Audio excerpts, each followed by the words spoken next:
All right, everybody. Welcome to the Relatively Relevant AI podcast video session, whatever we're calling it these days. You got myself, Chad Sanderson, and then Lori Kirkland's here. Say hi, Lori. Hey, everyone. All right. Today, we're going to be doubling down on and trying to explain what we mean by humanness, right? Our whole goal is to increase the humanness in business because we know, based on what some of the experts are saying, that that's going to be a huge differentiator for people out there. But what does it really mean, right? At the end of the day, if you engage with us, what is it you're going to experience when we talk about humanness? Where are we coming from? And so we're just going to break it down, hopefully give you some takeaways and have the conversation about it. And so we'll let Lori start and we'll just kind of get going. Great. Thanks, Chad. Humanness, for those of you who don't know, is probably one of my favorite topics. I am a lover of humanity. I think people are crazy complex works of art, and we are always creating stories every day in our lives about, what this means and what that means. But I think that in business, we've really gotten away from letting people be their whole selves at work. Now, that doesn't mean, coming to work in your pajamas and never getting yourself presentable, right? Or ready like that. And it doesn't mean hurting others or being able to be mean to others. Really, what it means is allowing yourself to embrace some of your differences and your quirks that actually make you really special and can help you contribute, because we each have our own points of view, right? How I see the world is not how somebody else sees the world. But those different perspectives really do help the collective of humanity when we are living true to the values that I see as a human being, and allowing others to also live in their own values. So when I think of humanness in work, I think of creating spaces and creating thinking that allows for more than a cog in the wheel or a corporate robot, so to speak, right? Like to get rid of the, all the rules, the HR rules. Yes, they're there for a reason, but let's just be good people to each other. You know what I mean? Like, let's just really lean into the things that our humanness, makes us such an advanced species on, which is creativity, it's love, it's connection, it's innovation, it's kind of the human spirit, right? It's a lot of things that in today's corporate world, we don't have a lot of room for, right? There's just not a lot in the procedure manual for, Lori liking dancing or like to play music all the time, right? Like there's just not a lot of that. But the exciting thing about AI is that we are in the midst of a change, right? It's happening. It has not happened because it's going to be happening for the next, several years on. But there's this great opportunity to start really leaning into, right? Who are we as people and what do we want to contribute to the greater good? And so when I think of humanness, I think that in terms of AI, we have the opportunity to use tools that we don't really use in the workplace today to better understand and conceptualize what AI can do, not how it fits into a list, but what its real power could be for humanity. And the way that we're going to get there fastest and with the greatest positive systems for humanity is by each of us embracing our own humanness. And I think there's a lot there that if you think about the corporate structure, the way that a lot of people we work with, what they have to deal with, there's layers upon layers upon layers of policy and structure, and certain things have to happen or certain things can't happen in the workplace.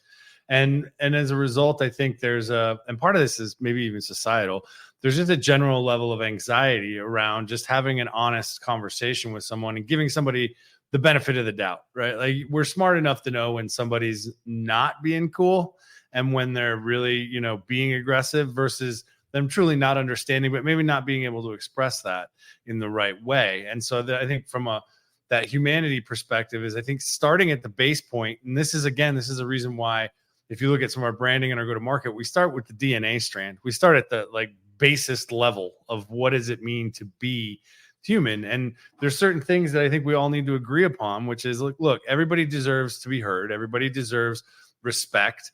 Everybody deserves, a safe place to be themselves, but within the confines of understanding we're trying to achieve something greater as a group, right? There are certain rules of engagement, if you will, in a business environment that we all need to follow, but it doesn't need to be so constrictive that it robs us of the things that make us each so unique, which is our perspectives, our experiences, the way we look at something, the way that we come together with others and solve problems that an individual by themselves wouldn't be able to solve. And I think there's going to be a need, there's a huge opportunity for those individuals who want to kind of lead that change, to take this time where AI is shaking things up, robotics is shaking things up, editable biology, I'll get it out eventually, quantum computing, all of that stuff is creating this confluence where I think there's an opportunity for individuals to really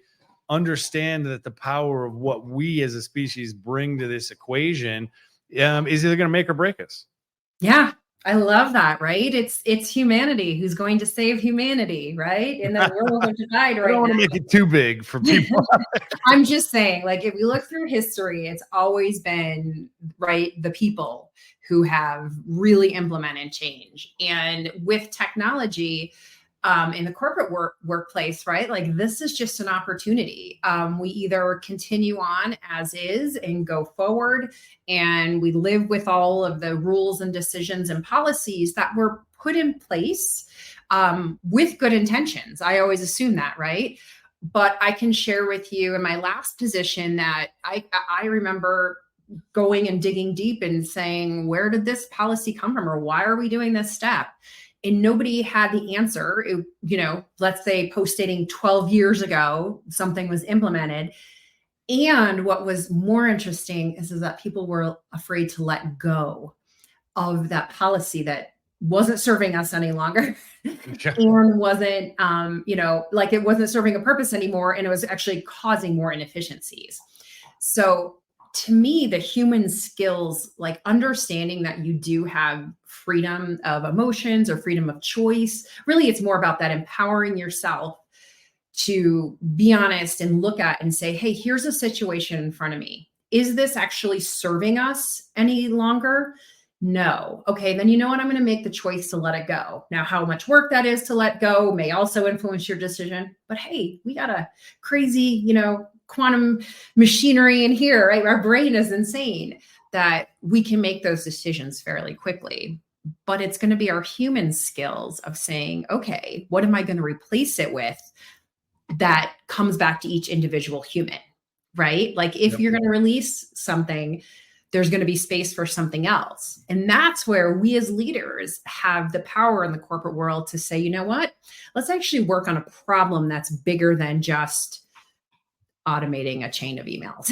Let's work on something that's bigger than a report generated, right? Let's start thinking about really big problems so that we can empower more individuals to contribute with their own human skills. Well, and I think that's an important piece of it, right? I think it was Musk, and maybe it was in the Elon Musk biography, where they talked about how he wanted to eliminate, you should eliminate more processes and things than you create. He gets a little aggressive about it, but that's his personality and his approach to it. But that not being so attached to what we did before. And this has been a problem. This isn't new in the AI era. Like, we've seen this for years. Any organization that faces change, there is natural built-in resistance. Like, hey, we that's not the way we do things here, or we tried that before and it's not going to work this time. Well, there's a lot of questions there, right? How did you try it? Who was involved? What was the goal on the other side that you were trying to hit? And I think for organizations now that are wrestling with, how do I incorporate AI in a way that empowers my employees rather than just displaces them, it changes the equation of what you need from those employees, what you need from those individuals. And then there has to be the question of, is the organization going to be able to identify those skills, help up level them fast enough, and at the same time tackle the structural changes or the procedural changes in their own businesses to serve all of the constituents?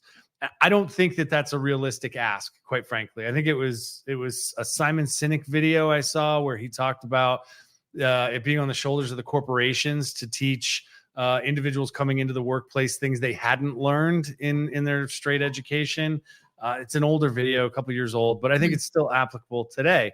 A lot of the people I work with, they're like, oh, well, I'm just going to wait for my company to tell me what I need to do. And if you're waiting for someone to tell you what to do, you're going to turn around and the first thing they're going to tell you is they don't need to tell you anything anymore because you're not going to be relevant in this creation of the future. Well, if you're looking for them, Chad years ago introduced me the concept of critical thinking versus order taking, right? If you're looking for somebody to give you a list of things to do, that is going to go away. But if you're looking at problems to be solved and use the use of critical thinking, look, there's so many amazing ways that we each use our critical thinking every day. But the roles that we have defined today don't really give access to a lot more than kind of some standardized generalizations that worked perfectly when the circumstances were X, but now you're 10 years later and the circumstances are Y. Like right now, our circumstances are we have AI. So it doesn't even matter what you've done in the past, like even just recycling those, right? Could give you fresh ideas because the people are different. The circumstances are different. We're at a different time, right?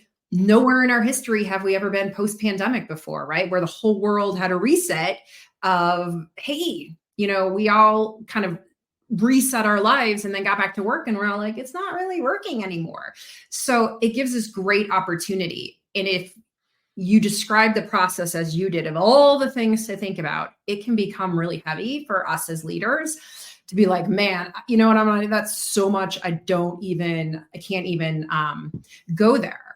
But what we can do as leaders is start asking different questions, right? Quit asking, what work did you complete for the last 2 weeks? And say, what did you learn that's getting us closer to solving this big problem, right? Like it's small little changes like that will allow each individuals to understand that the goal is not work and activity for the sake of work, but it's actually working towards a greater destination, right? And that does put the responsibility on us as leaders to start thinking about, hey, where do we want to go? What's the destination? But it also can help us resolve that need to change everything in a corporation and start with, I'm going to start with changing the thinking of how I do it so the people around me then can also have the opportunity to change the way their thinking is. And that's really how humanity works with changes anyways, is it's got to be kind of your whole self into it. And the more purpose you feel, the better the results will be. But it reminds me of like whenever I've heard somebody talk about or read anything about like the moon shots, right? Like the big audacious goals, right? And what's it going to, we don't know how it's going to happen, but this is what we're going to try and accomplish. I don't want to get controversial, but like the moon landing and things like that. I don't want to get into whether it happened or not. We want to talk about like the big things that we can solve, right? And there's not a textbook for that. There's not a list of this is how you get from here to there. And when you have AI in the picture, when you have these technologies coming in, there's a huge opportunity. You've got the reset from the pandemic that you've mentioned. You've got this new technology that has the potential to deliver a significant change. Everybody wants to debate how big of a change it is, but it is going to be significant in one way or another.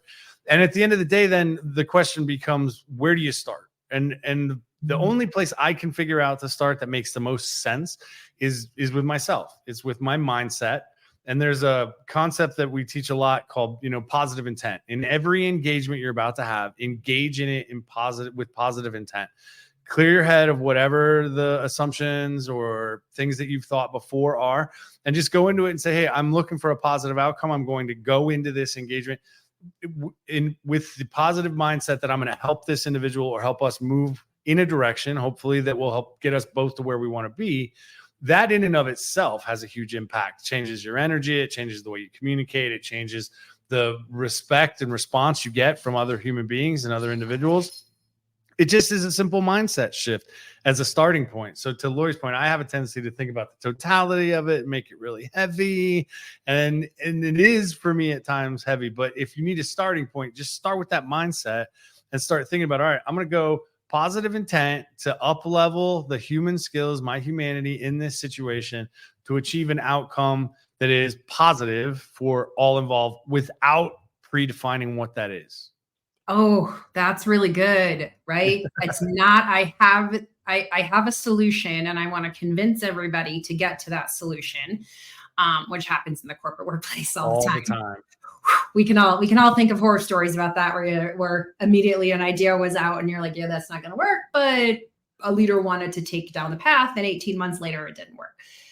But there is the ability when we kind of place our egos down, right? For some reason in our hierarchical world, we've said leaders have to know everything and they have to know all the answers. And the truth is most leaders I know of Fortune 500 companies, of really big companies, right? They're really buried under the weight of, I don't know, right? So yes, they say things, but like, hey, let's help everybody out and start thinking about what are the bigger problems we want to solve. But as Chad said, with positive intent, if you take a breath and take a bigger perspective, like think of it like a coach being up in the player box at a football game, right? Communicating down with the coach on the field, right? If you're looking at something from a higher perspective, you can actually start to see, oh, actually this little movement over here is impacting this over here, and you can get a different perspective. That's where I think we have this great opportunity as leaders is to take a step back, look up from a higher perspective, and look for a win-win for everyone, because the universe is abundant. And if we really do like give ourselves the space and time, it can happen so that there's a win-win solution for everybody involved. And I think some of my most magical times in technology and in growing teams and growing companies has been when kind of egos were placed at the door. There's not one, everyone has their own piece to contribute. And you get in a room and you brainstorm and you just kind of sit there, and there isn't it has to be done in this hour, because I don't know if you guys realize that creativity, you can't schedule it. You kind of have to give room and space for it. But maybe you spend a day in a conference room with just the right people who could solve the problem, and you let that develop. And probably 10 out of 10 times when you actually do that with purpose, not with a defined solution, you come out so much further ahead on the problem than you would have anything that you thought going in.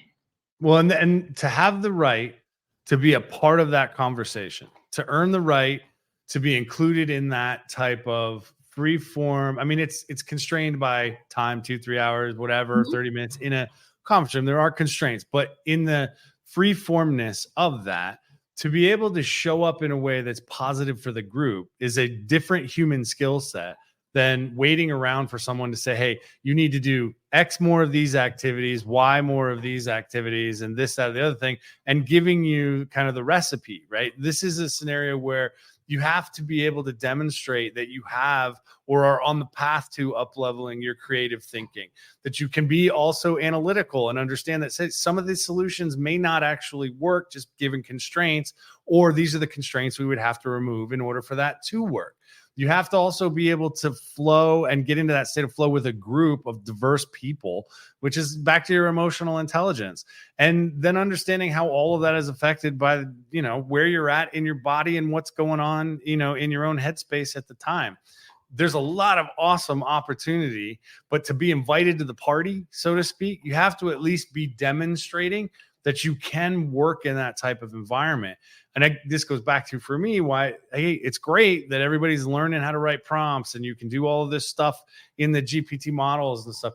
But what you're putting into those models is a direct result of your own thinking and your own approach to certain situations. That's where the magic is. And so our goal is to, I believe, help you on the other side of the coin, not only leverage the tools, but up-level the skills that are going to make your use of those tools even more impactful. Is that fair? I love it. And I think just to align with what you're saying, Chad, I think it's right. It's about each of us remembering that we have something special to give, and that giving to the group your special skills does not take away from somebody else. In fact, it's the contributing. It makes you feel good and it makes the group feel good. So anything we can do to really improve our humanness is just going to improve our connection and overall really improve the results for an organization. Excellent. Thank you, Lori. We look forward to talking to you all soon. Don't hesitate to subscribe. We'll see you soon.